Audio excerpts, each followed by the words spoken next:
ગુજરાતની ભૂગોળ general knowledge ભાગ 16 પ્રશ્ન 1 ઈડરનું પ્રાચીન નામ શું છે? જવાબ ઇલ્વદુર્ગ. પ્રશ્ન 2 દશાશ્વમેઘ ઘાટ ક્યાં આવેલ છે? જવાબ ભરૂચમાં નર્મદા કિનારે.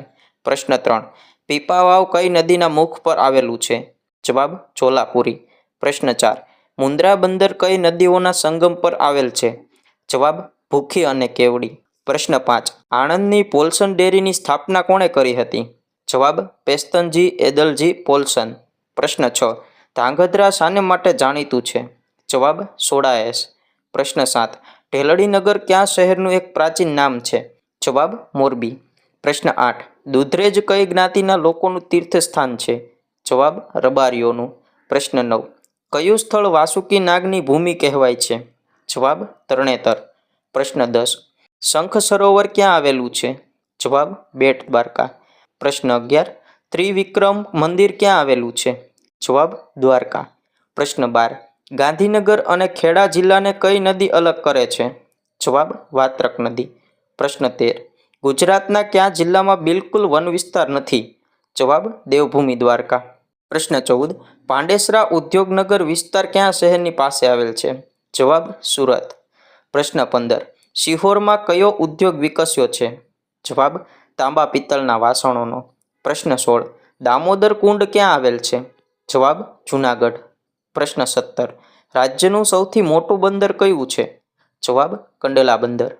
પ્રશ્ન 18 હમીરસર તળાવ ક્યાં આવેલું છે? જવાબ ભુજમાં.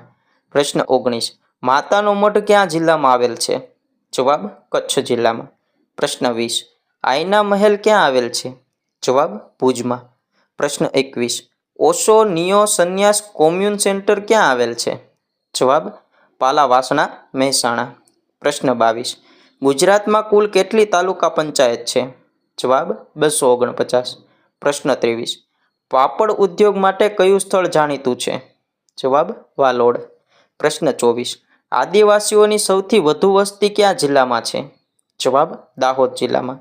પ્રશ્ન 25 કચ્છ જિલ્લાનું મુખ્ય મથક કયું છે? જવાબ ભુજ. પ્રશ્ન 26 ગુજરાતમાં કુલ કેટલા રાષ્ટ્રીય ઉદ્યાનો છે? જવાબ 4. પ્રશ્ન 27 ગુજરાતની કુંવારિકા નદીઓ કઈ છે? જવાબ બનાસ, સરસ્વતી અને રૂપેણ. પ્રશ્ન 28 ગુજરાતનું મુક્ત વ્યાપાર ક્ષેત્ર ધરાવતું બંદર કયું છે? જવાબ કંડલા બંદર. પ્રશ્ન 29 ગુજરાતનો દરિયાઈ કિનારો કેટલો છે? જવાબ 2340 કિલોમીટર નવા સર્વે મુજબ.